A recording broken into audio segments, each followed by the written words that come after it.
پیش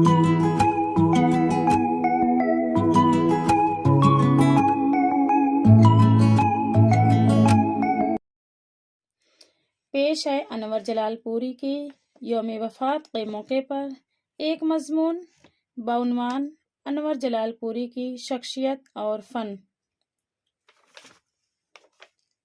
کوئی پوچھے گا جس دن واقعی یہ زندگی کیا ہے، کوئی پوچھے گا جس دن واقعی یہ زندگی کیا ہے، زمیں سے ایک مٹھی خاک لے کر ہم اڑا دیں گے، زمیں سے ایک مٹھی خاک لے کر ہم اڑا دیں گے۔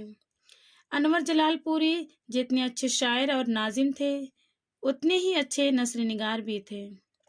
انہوں نے جس طرح شاعری اور نظامت میں اپنا ایک انفرادی رنگ قائم کیا تھا، اسی طرح نثر نگاری میں بھی ان کی اپنی انفرادیت ہے جو انہیں دوسرے نثر نگاروں کے درمیان ایک الگ حیثیت عطا کرتی ہے۔ ان کی نثر انتہائی پرکشش، جاذب نظر اور شگفتہ ہے۔ وہ ایک صاحب طرز قلمکار اور نثار ہیں۔ ان کا اسلوب نگارش ان کا اپنا ہے جو خالص انہی کا ہے، جس پر کسی اور نثر نگار کی کوئی چھاپ نہیں ہے۔ جس طرح مشاعروں کی نظامت کے دوران ان کی زبان سے خوبصورت جملے ڈھلے ڈھلائے انداز میں ادا ہوتے تھے، اسی طرح مضامین میں بھی تراشیدہ جملے ان کی نثر کو خوبصورت بنا دیتے ہیں۔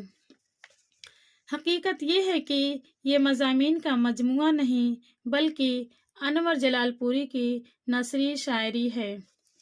انور جلال پوری نے اپنی پوری زندگی مشاعروں کی نذر کر دی۔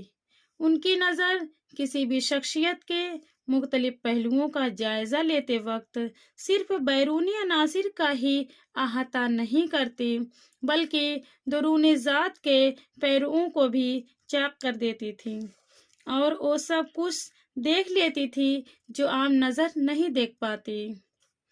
ان کا قلم مشاہدات ذات کو اس طرح صفحہ کرتاس پر بکھیر دیتا تھا کہ ایک بے حد خوبصورت تصویر ہمارے سامنے آ جاتی تھی۔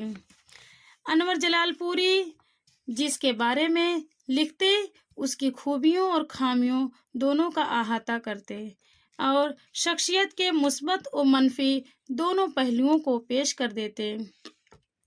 یوں تو انور جلال پوری کی شہرت ایک ناظم مشاعرہ کی حیثیت سے تھی، لیکن حقیقت یہ ہے کہ مشاعروں کی نظامت ان کی شخصیت کے بہت سے پہلوؤں میں سے ایک پہلو تھا۔ وہ کثیر جہت شخصیت کے مالک تھے۔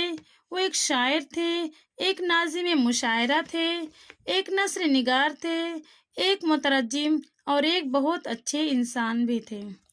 وہ انگریزی ادبیات کے استاد بھی تھے۔ انہوں نے گیتا کا اردو میں جو منظوم ترجمہ کیا ہے اس نے انہیں ایک الگ شناخت عطا کی۔ یہی وجہ ہے کہ وہ ہندوؤں اور مسلمانوں دونوں میں یکساں مقبول ہوئے، بلکہ اگر یہ کہا جائے تو بیجا نہ ہوگا کہ وہ دونوں فرقوں کے تعلیم یافتہ طبقات کے درمیان ایک پل کی حیثیت رکھتے تھے۔ انور جلال پوری کے یوں تو متعدد شعری کارنامے ہیں، لیکن گیتا کا منظوم ترجمہ اپنی مثال آپ ہے۔ 300 صفحات پر مشتمل اس ترجمے میں، جس کا نام ہے اردو شاعری میں گیتا، انتہائی سادہ، سہل اور عام فہم زبان استعمال کی گئی ہے۔ انہوں نے ربندر ناتھ ٹیگور کی طویل بنگلہ نظم گیتانجلی کا بھی منظوم ترجمہ کیا ہے۔ انور جلال پوری نے صرف ہندو مذہب اور بنگلہ کلچر ہی کا مطالعہ نہیں کیا تھا بلکہ اپنے مذہب یعنی اسلام کا بھی ان کا مطالعہ بڑا زبردست تھا۔ واقعہ یہ ہے کہ وہ مذہبی ذہنیت کے انسان تھے۔ انہوں نے قرآن مجید کے 30 پاروں کا بھی منظوم ترجمہ کیا ہے، جس کا نام انہوں نے بہت برمحل توشہ آخرت رکھا ہے۔ قابل ذکر ہے کہ جن 3 کتابوں یعنی اردو شاعری میں گیتانجلی اور توشہ آخرت کا ذکر کیا گیا، یہ تینوں ہندی زبان میں بھی شائع ہوئی ہیں۔ اس کے علاوہ ان کی تخلیقات میں جاگتی آنکھیں، خوشبو کی رشتہ داری، کھارے پانیوں کا سلسلہ، پیار کی سوگات، ادب کے اکثر اور چنندہ اشعار، روشنائی کے سفیر، اپنے لوگ، قلم کا سفر، سفیران ادب، ضرب لا الہ، جمال محمد، بعد از خدا، حرف ابجد قابل ذکر ہیں۔ ان کا یہ شعر بطور خاص ملاحظہ فرمائیں: نہ یہ دن نہ یہ رات باقی رہے گی، بس اللہ کی ذات باقی رہے گی۔ نہ گردش میں صدیوں زمانہ رہے گا، صدا تو کسی کا نہ سکہ چلے گا۔ ہمیشہ نہ کوئی جنازہ اٹھے گا، نہ خوشبو کی برسات باقی رہے گی، بس اللہ کی ذات باقی رہے گی۔ شاید ایسا پہلی بار ہوا ہے کہ کسی اردو شاعر کی موت کے فوراً بعد حکومت کی جانب سے اسے پدم شری ایوارڈ سے نوازا گیا، حالانکہ وہ اس کے حقدار تھے ہی۔ انہیں ان کی زندگی میں ہی یہ اعزاز تفویض کیا جانا تھا۔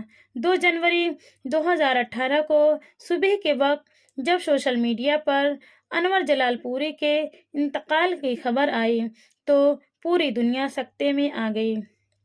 نہ صرف ہندوستان بلکہ دنیا کے دیگر ملکوں میں بھی اسے ایک روح فرسا خبر قرار دیا گیا اور ان کے انتقال کو ادب کا ایک عظیم خسارہ تصور کیا گیا۔ شکریہ۔